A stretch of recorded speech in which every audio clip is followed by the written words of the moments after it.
What's good? Yeah. It's Bama week, man. That's all I got to say. It's Bama week. We got a big week ahead, man.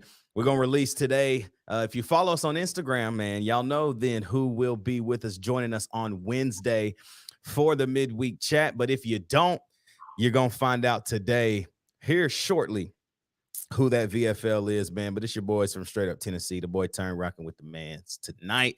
It's going to be a great show, man. Who is Alabama? And heck, who is Tennessee at this point? Yeah.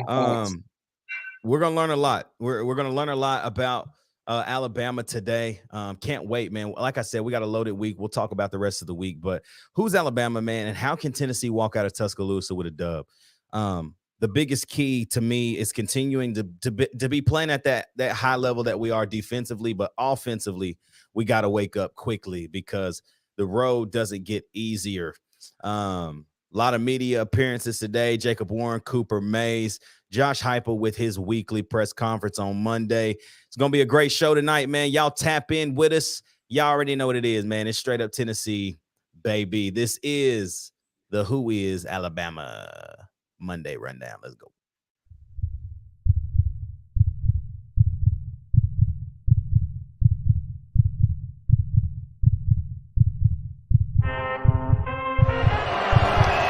From 40, on the way, a knuckleball. He got it!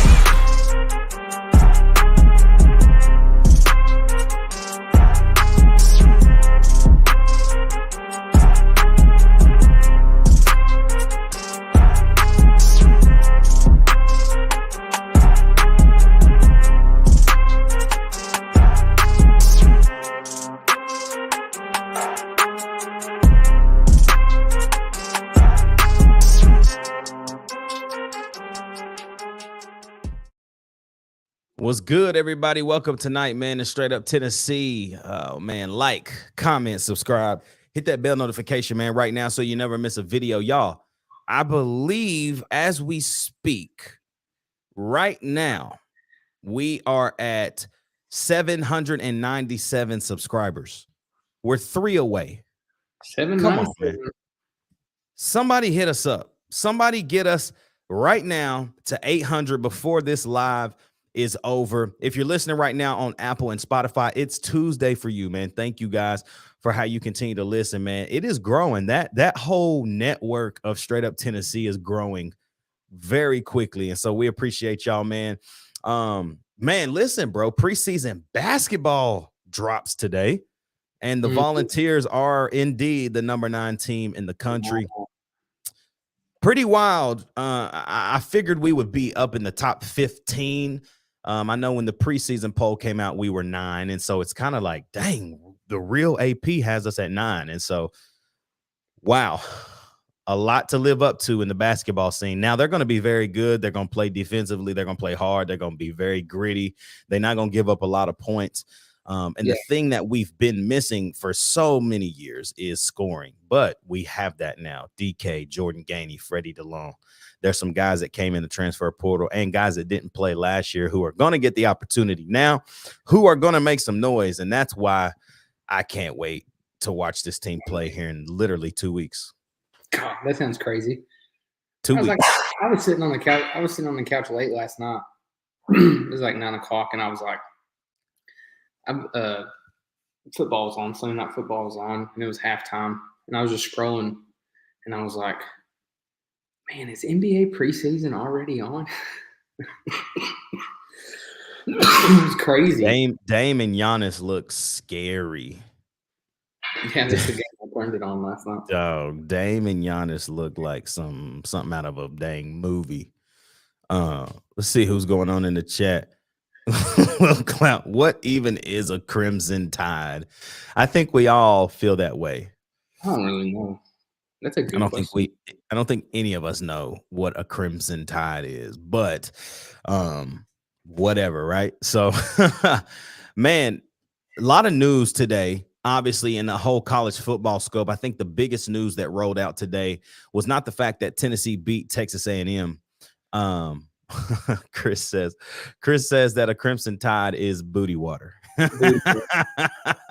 Shout out to the boy Chris. But the biggest news, man, in the NCAA is not that Tennessee beat Texas A&M, but it's that Georgia star tight end Brock Bowers is going to be sidelined, man, for at least 4 weeks, up to 6 weeks. But we know up to 8 weeks with this surgery, with the tightrope surgery, because he had the same sprain that Cedric Tillman had in the 2022 season. And he had a tightrope surgery after the Akron game, and he did not return until Kentucky. I was just going to say, yeah, man, it was a while. It was Kentucky. And if you guys do not remember how that worked last year, we played Akron on September 17th. Okay. We played Kentucky Halloween weekend. Mm-hmm. Let me count the weeks for y'all. 1, 2, 3, 4, 5, 6 weeks until we saw Cedric Tillman again. Here's the difference.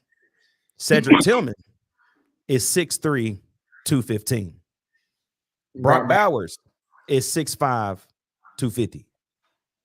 Different type of weight, different type of height to have to deal with healing quickly with a tightrope surgery in hopes to play in 4 weeks.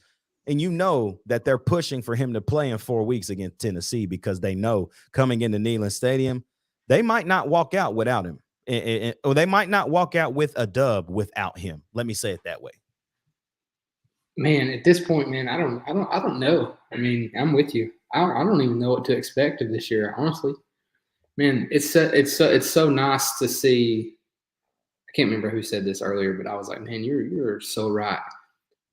You haven't seen complimentary football in the Tennessee program in a long time, and that's what we're playing right now is complimentary football. Kinda, right? And if we can just connect on some deep balls. I mean, if we can score in the red zone three times without touchdowns on Saturday. Mm. That's bad. Like, we were the number 1 team. If I told you that Tennessee was ranked 13th in passes over 20 yards or more, would you believe me? Well, I think we're dead. I think we're second to last in FBS and in explosive plays this year. We're 13th in the SEC in plays more than 20 yards in the pass game. Yeah, we're bad. I don't think anybody would believe me if I told them that 6 weeks ago when the season started. No. The lack of those plays is definitely missing, and somehow Tennessee's still 5-1. Dude, I ain't gonna lie. This Bama game it's got the potential to be like with how Tennessee is right now and with how Alabama is right now, man. It's got the potential to be like Philip Fulmer, like just run, ground and pound, and whoever gets the most on the ground is going to win the football game. I feel good about Tennessee's chances in that realm. They've proved it all year long. I think against one of the best fronts, you got to think about it. Tennessee is ranked 3rd in the country in sacks or in tackles for loss. I know we were number 1 for some time, but the bye week happened. Alabama was number 2. It's like Texas. It's like you beat a Texas A&M team who is nasty, gritty, supposed to be the best SEC defensive line best SEC defensive line and the best defensive front in the country. You put 232 on them, and now you're getting another team who's got great numbers as well. What does Tennessee do now? Not at Neyland Stadium, away at Bryant-Denny. Like, it's gonna be different, but I still think now it's game 7, man. It's time. I think we've settled in. I think that I know this. I mean, I can't speak for you, but I know this as a fan, not to expect too much from the pass game. I will be more than pleased if it just clicks, but I'm not expecting it to anymore. I'm just not. No, because I mean, I'm not saying that it can't, but if it ain't 6 games in, I mean, it's man. Everybody can hate on Joe. I mean, I don't want to say I'm done with Joe. I mean, I think Joe gives us our best chance Even if we was to put Nico in, I think Joe gives us our best chance. But man, our receivers ain't like daggum helping him at all. I mean, Chris said it right here. If Ramel Keaton catches that ball right there, and he catches that other one, I mean, we're over 200 plus yards passing. We probably win by 3 touchdowns at that point. Yes, to be honest, you think about it, because that would have just kick-started everything. That would have kick-started everything. Lil Clout says here, man, we're going to run the ball down Bama's throat. I hope they're ready. The passing game has to be there. And I want to kind of pose this as a question. Like, does the passing game have to be there for us to win? I mean, it didn't against A&M. You know, I hesitate to say yes, because we've proven that we can run the football. Here's the issue, though. Excuse me. Here's the issue. I don't think the passing game necessarily has to be there for us to win on Saturday. But when we're running the football that well and not scoring touchdowns, that will not win us the game Saturday. Yeah, and I mean, when it comes to Joe Milton, might be an unpopular opinion right here, but what we've got on tape right now against we put 234 or 232 on the #1 rush defense in the SEC, okay? If I'm Alabama, if I'm Georgia, if I'm whoever, we got to bring somebody else up in the box. And have to. It's going to get easier for Joe Milton, if that makes sense. Yeah. Instead of them playing 2 safeties, they're going to have to go down to 1, and we're going to scheme it like all over the place like we did last year. And it's just going to get easier for Joe Milton if we can consistently keep running the football that well.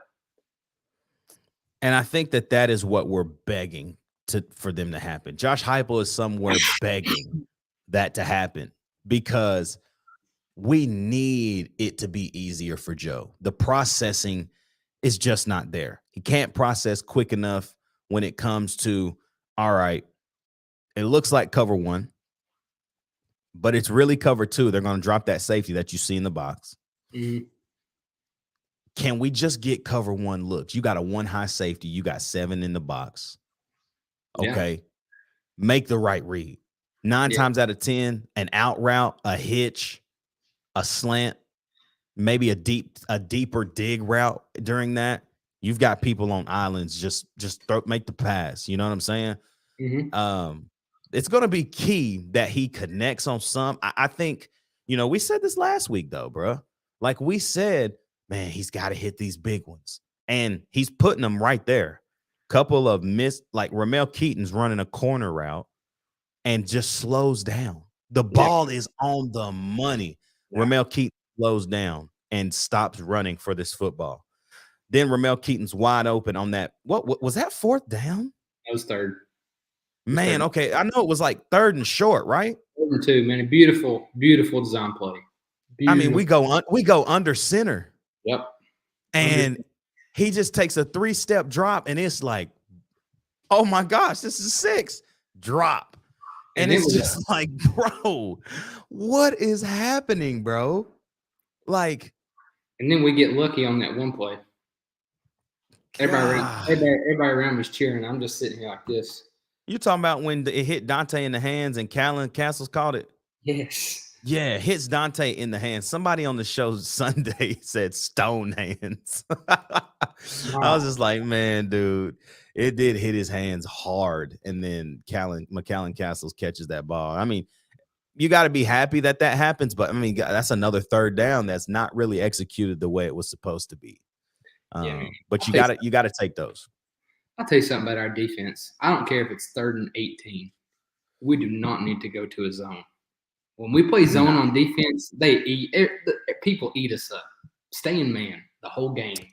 What's funny, though, is what I noticed a lot about the Texas A&M game with that specifically, what you're saying is even in the zone packages, though, like we were getting to Johnson. He just started to scramble, and then the zone gets soft. And because you got to think, like a lot of the first 5 seconds, like quarterback's trying to make a decision in that time. There's nothing there.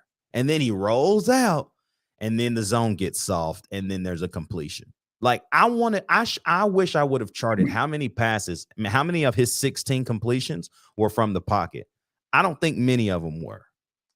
Man, I wish I could think of the stat. What was it of his drop? We heard him on he's 64.1% of his dropbacks. Tennessee was hurrying him. Over half. On a 4-man rush, pretty much the whole time. Hey, I was super surprised on that too. I liked it. Yeah. We're used to seeing that on the goal line. I think in the position that it was, and the fact that we put Jay Wright in motion from receiver. Yeah. I liked that. I liked it. Did you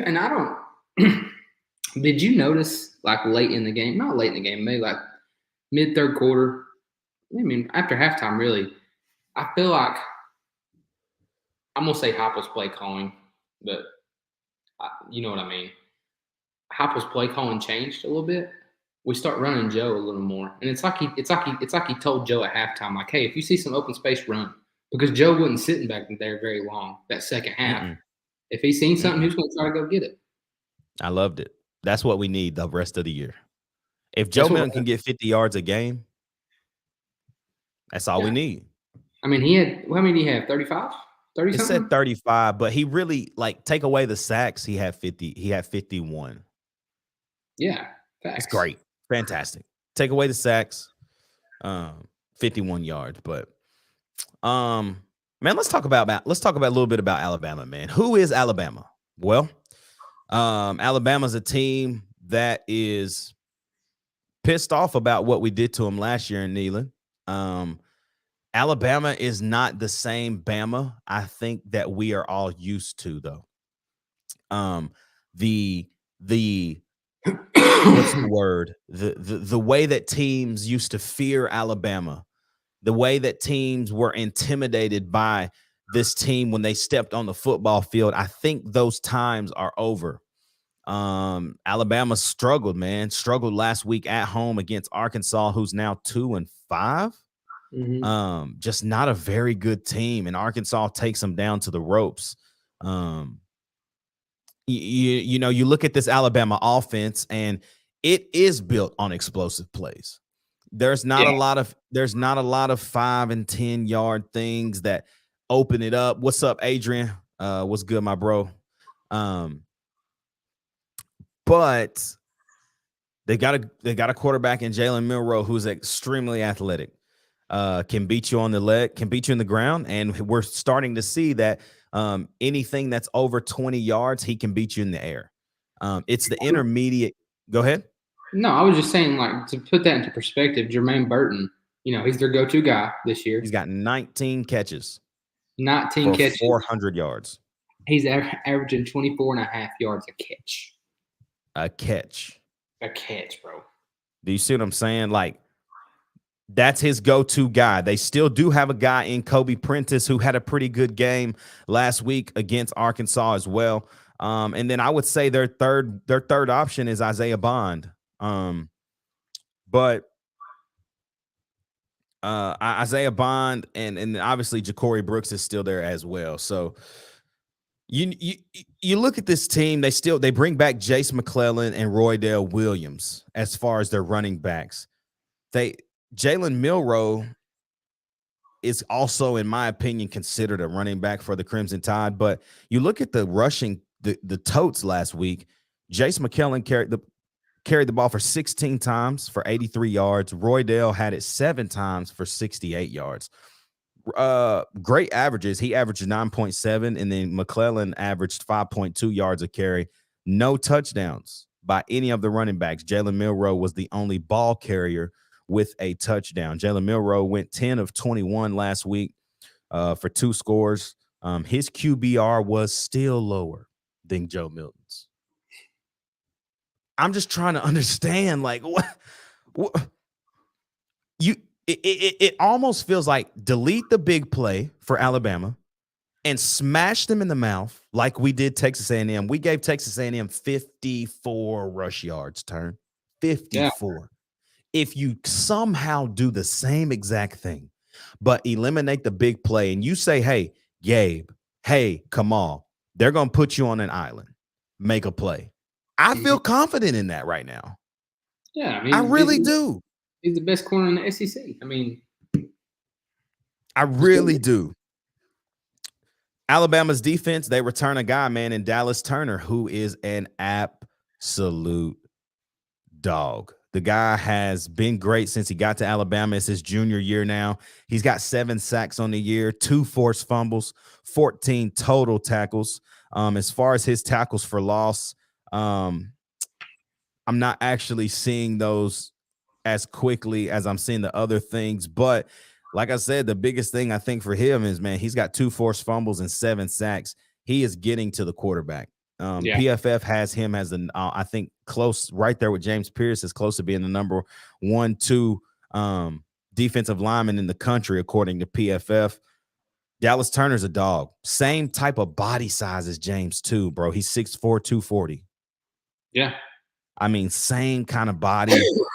They're almost the same, identical. They do have a great, strong safety, young guy, man, Caleb Downs. I remember watching him play at Mill Creek in Georgia in high school. He's got 31 tackles, 2 picks, a forced fumble, and a pass deflection. He's a freshman. He's going to play. He's going to start. You're going to still get Terrion Arnold out there at cornerback, and you're going to get Kool-Aid McKinstry on the other side. Great defensive backs who we still were able to torch and who other teams have still been able to torch all year long. Yeah. And so it comes down to me again.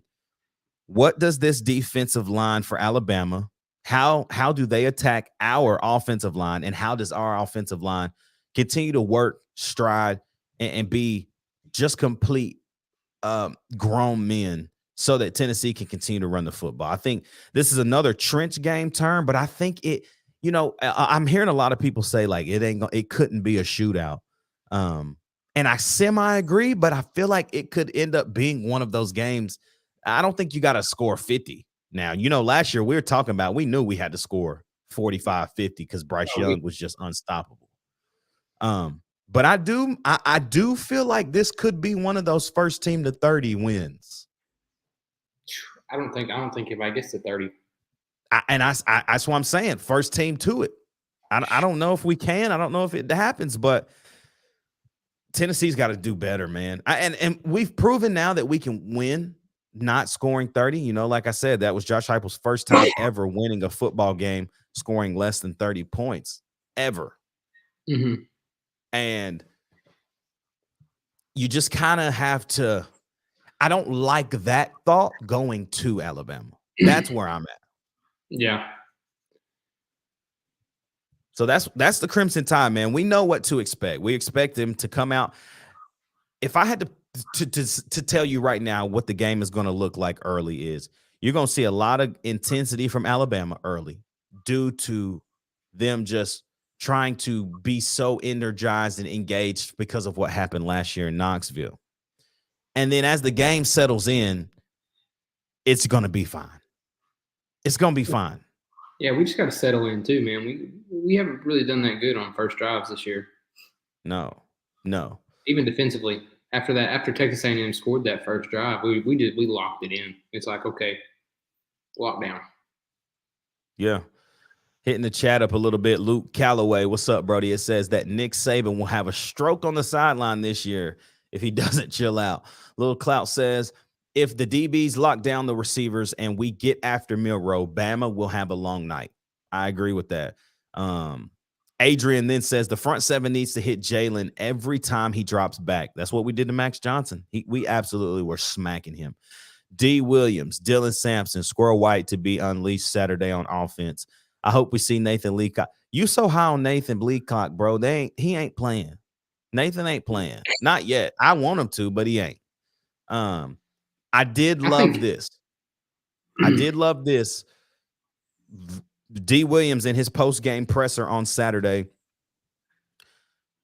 he said that he has been flipped to the offensive side of the football. He said it out of his mouth. He does not know. He no longer warms up with the DBs. I mean, we saw on Saturday he was warming up with the wide receivers. And so how fast can he process what's happening? Because that's a guy that I'm throwing quick screens to 5 times a game. Yeah, and he's the guy right now. Like, you can't, like, would I love to see D. Williams on offense? Yeah, absolutely. But, like, it's like a 3 to 5 targets a game. Are you saying even just 3 to 5 snaps a game? Yeah, like 3 to 5 snaps a game. That's where I'm at. That's where more where I'm at. Like, I don't think they're gonna throw him the ball 5 times a game, but I think it's and I think you can work it to your advantage in a way, because, like, I mean, we haven't seen it. It's almost to the point where, like, you put in like a package for D. Williams. You know what I mean? Yeah. And nobody's seen that yet. And whoever you play, we play Alabama, we play Georgia. You see D. Williams come onto the field on offense, it's like, oh, hey, he's probably gonna get the ball. Yeah. And guess what? They still won't stop it.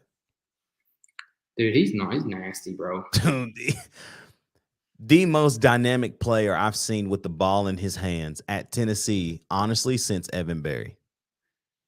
Ooh. Speaking of Evan Berry, he looked homeless on Saturday. He what? He looked homeless when he was out there with Eric. You didn't even notice it was him.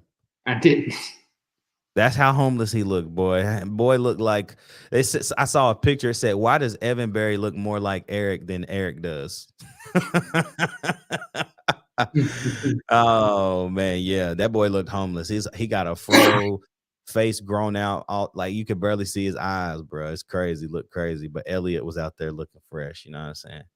But that was dope too, man. Just Eric Berry, like he was like taking it all in. He did the ball walk with the team. He did everything, bro. He did the alma mater at the end. Like, the only thing he didn't do was run through the tee. That's it. I mean, they even showed him on camera, like, get hype right there at the end of the game. Yeah, man, it's just what a cool weekend it was to honor him. But yeah, we're going to continue to talk a little bit more about Alabama, but man, we want to let you guys know just a little bit about what's going on in the world of straight up Tennessee for the rest of this week. Man, we got a big week, man. And I told y'all that we were going to let everybody know just the rest of the week and what it looks like, man. So check this out right here. We're live tonight, Wednesday, the midweek chat. We will be shooting that thing tomorrow night with VFL Peerless Price. He will be joining the show. And then Friday, man, we're bringing back the boy Stephen Cawley, who is a massive Bama fan, covers the football team just like we do. And Stephen Cawley will be on the show with us Thursday night. We'll get that shot and edited for you guys on Friday morning. So, man, get ready for the midweek chat, man. The boy P. Price, my cousin, my family, my dog. I can't wait for y'all, bro. We gonna be cutting up. I'm gonna tell y'all, but it's gonna be a fire show. And can't wait for that. So Adrian Wells says, I called it. Adrian, listen, bro, you done known me since kindergarten, bro. So you know this, man. You know this, man. But yeah, it's gonna be a great week. So everybody tap in with us. But yeah, let's talk a little bit more about this turn. Obviously, I didn't get to talk to you after the game for real. What has to happen for the offensive pass game to wake up? There's a lot of things that are going on with this team as far as in the pass game. Squirrel White non-existent Saturday. What happened from your point of view? I guess I should say it this way. From your point of view, what are one or two things that have to change or need to happen Saturday in order for you to feel good about, hey, this passing game can turn around? It may not turn all the way around Saturday, but goodness gracious, can it be a start? Like, what are some things that you're looking for leading into this game?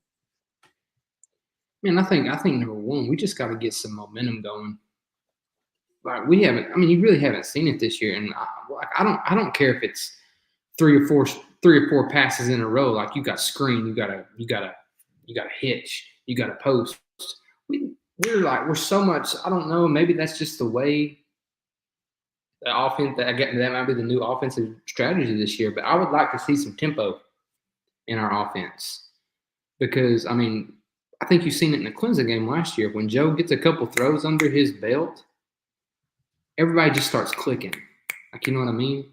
Like you really haven't seen. I just want to see some connection between the receivers and Joe. I mean, we all know that Ramel is Joe's go-to guy, but my gosh, Ramel couldn't catch a brick. I mean, it's awful. Yeah. And I don't know, man. I say stretch the field, but I mean, I got two things I would like to see. I would like to see number one, like a relationship, like things get clicking, like I just said. And then number two, I just lost it because I was reading the comments. I seen Squirrel again. Squirrel more deep routes than that. I remember what it was. Joe's timing. Joe waits just a little bit too long on some throws, or he gets rid of it too quick. Yeah. You know what I mean? Yeah. I think the best decision he made all night. I don't know if you remember this. Chaz Nimrod ran a fade route. Squirrel White was in the slot and ran a wheel behind it, but hitched it off. Joe pumped because he was going to throw the deep ball, but saw Squirrel sit over there on the sideline. He threw it. Squirrel jumped up, made the catch, toe tap. That's the best decision Joe made all night because he didn't throw the ball deep just because there was a guy out there. Took the better option in Squirrel being right there and made a completion. Great ball. Great reroute from Squirrel White. And those are the things that we need to see more of. Like, we have to see more of that, man. We have to. Luke asked this, man. He says, will the Bama game be a trench game? Luke, I'm going to answer that in probably a way you don't want me to. And I'm going to answer it in the way of, I think every game is going to be that way from now on. This year, 100%. The rest of the year is a trench game. Can Tennessee continue to win in the trenches? Because right now, the only thing that we have proved is that we can definitely run the football.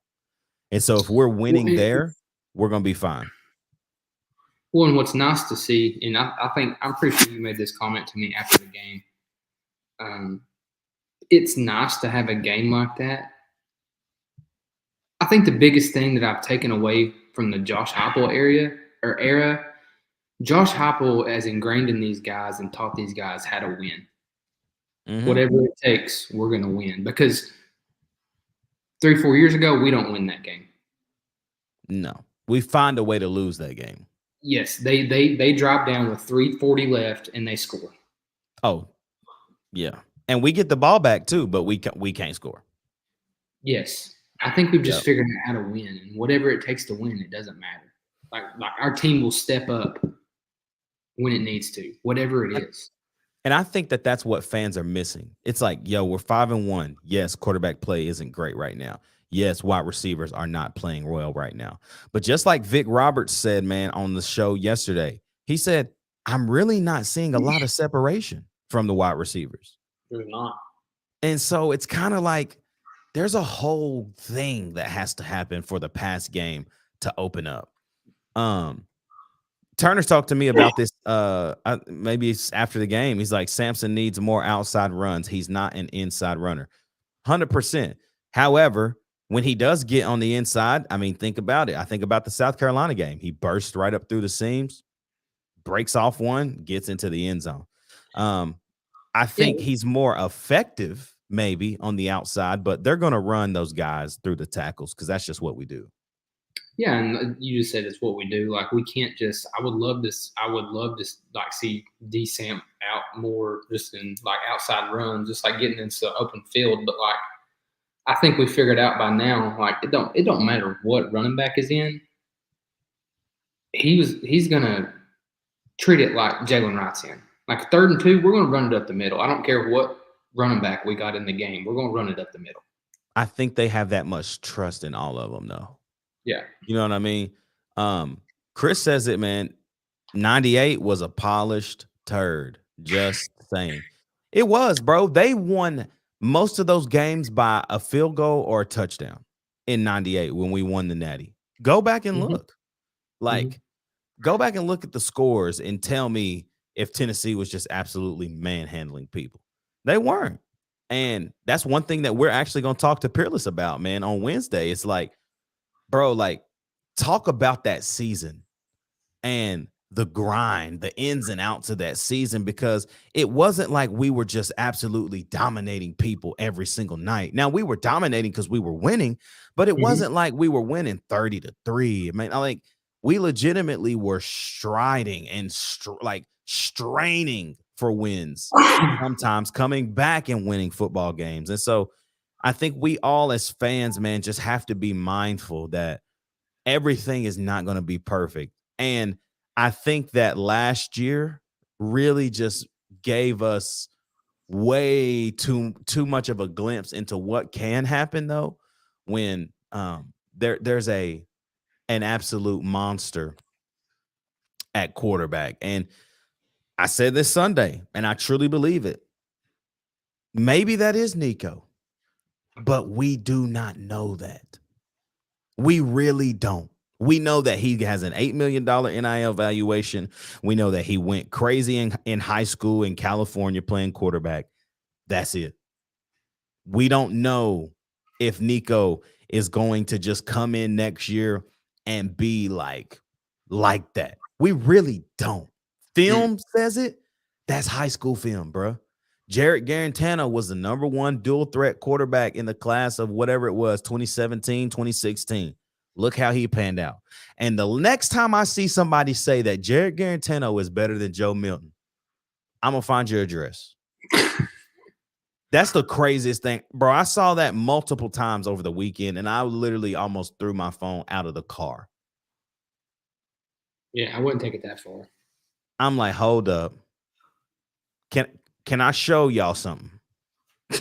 Can I show you what you're talking about? And Jack, my wife, she got so caught up in it, bro. She went and looked up Jarrett Garantano's fail tape. And it shows every interception and bad mistake that man threw so many bad interceptions, bro. He just threw it, man. He didn't care. Y'all, this is the way I want to end the show tonight. Is this game is 100% winnable. Like, not only is it winnable, like, the line started at 10.5. It's already at 8.5. It went to 8.5 in one day. The line is continuing to shift. ESPN and FPI ain't gonna shift. They got Alabama like 70-something to 20-something to Tennessee. That ain't gonna change. But the line is gonna change. And I think that the line is so high right now because of how poorly Tennessee has played on the road since after LSU last year. But if Tennessee comes out of Tuscaloosa with a win, bruh,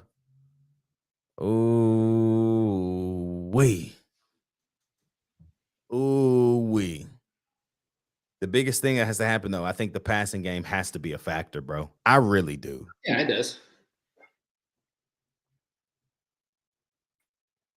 I think that it does. Is going. Go ahead. I think you're back now.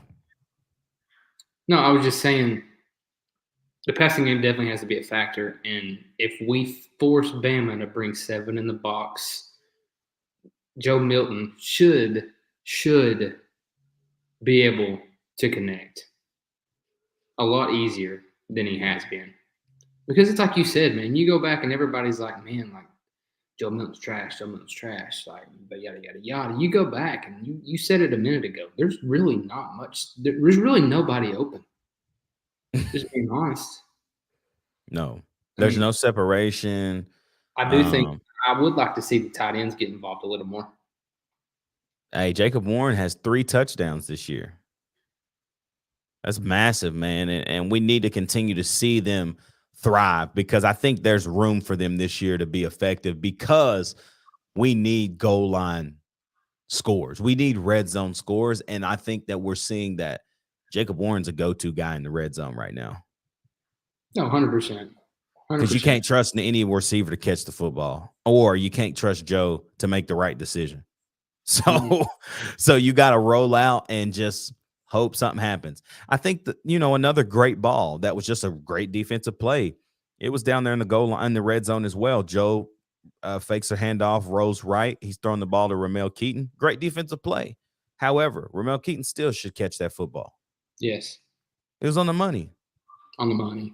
You still got to catch that ball. I know it's good defense, but, bro, you got to catch that ball. You caught those balls last year. That's why we're all pissed off at Ramel Keaton, to be honest.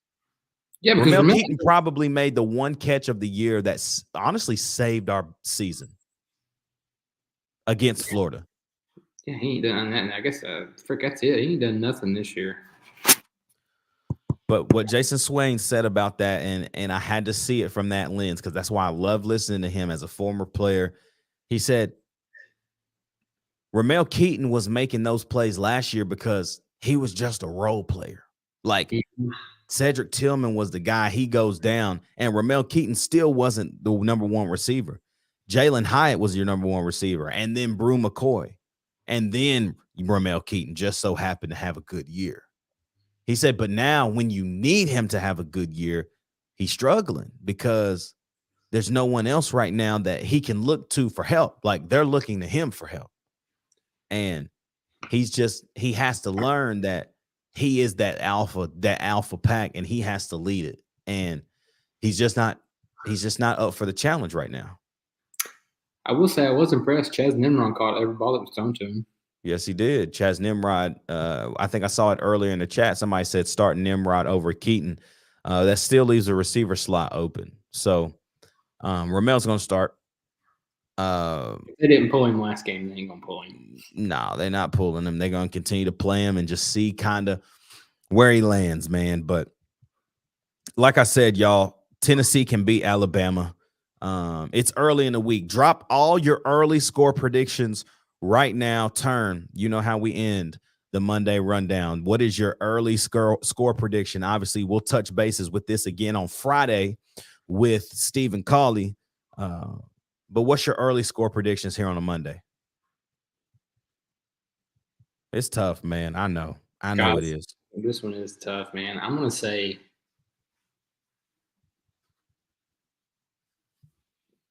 man, I think this one, I do think like this one's going to be close. Like, that Texas A&M game is close, but this one's going to be close. I think it's like a 21-20. 21-20. Drop the score predictions, folks. Drop the score predictions. Earlier I said I think the team that scores 30 points first is going to win this game, but in my gut right now, I just don't see anybody scoring 30 points in this game. I just think it's going to be a weird one. I do think some points will be scored. I think Tennessee, you start to see a little bit more. Luke, I see what Luke says right here, and then I'm going to answer this really quickly. Is that why Joe did so good at the end of last year? Because he was a role player? No, I think it's because he had like literally 4 weeks to prepare to beat a team in Clemson. You knew what you were going to get in a month's worth of time. Now he's having to snap and clear every week. But here we go. I think there's going to be some points scored. I think the offense is finally going to start clicking a little bit. Alabama's going to score some points too. It's going to be one of those thrillers. And I think the final score is Tennessee 28, Alabama 27. Yeah, I'm with you. I think it's a 1-point game. It's going to be something like that. Little Clout says 24-21 Vols. Chris says 31-28. I can see those two, but I think it's going to be close, man. It's going to be close. So, guys, I didn't know this. I knew Josh Heupel hadn't won at Tennessee when he scored under 30, but did you know that wasn't just a Tennessee stat? No, I said ever. I did not know that until I heard that today. He's never won as a head coach. That's what I told. Ever. That's his first time ever, bruh. Ever. That's insane. That shows you, man, that whatever it takes to win. You know what I'm saying? So, y'all, I like this, Dylan. My heart is telling me 23-17 Tennessee. My brain is telling me 31-20 Bama. I hate that. And then Luke, this is a very, very could happen. 15-9. That's a game of field goals. That's a dogfight if it's 15. Man, goodness gracious. But it could happen. But y'all, thank y'all, man, for tapping in with us tonight on this Monday night. Listen, we are so close to what is going to be one of the biggest games I believe Tennessee is going to have in the entire year. And this is because of one thing. The fact that they get an opportunity after a massive game in Texas at Texas A&M or at home against Texas A&M, and now we get to go to Alabama and prove that we can truly win on the road and beat an Alabama team that's just down, man. They're just not very good. Can we do it? Wednesday, man, we get to chop it up with Peerless Price, Tennessee VFL. Friday, we'll have the boy Stephen Cawley on the show. Can't wait for the rest of the week, man. Y'all stay locked in. Tap in with us on Wednesday. Get ready for the rest of it. Hey, right now, when the show ends, go comment on the show and give us some pump the gas or hit the brakes comments for Peerless. We need them. So any things that y'all want us to ask him, is he going to pump the gas or hit the brakes on? Comment on the video as soon as we end the live so that we can get those questions in and we can ask them when we record the show tomorrow night, man. We love y'all. We appreciate it. And we can't wait to be back with you on Wednesday. For my dog turn, it's your boy Ruck, man. It's straight up Tennessee, baby.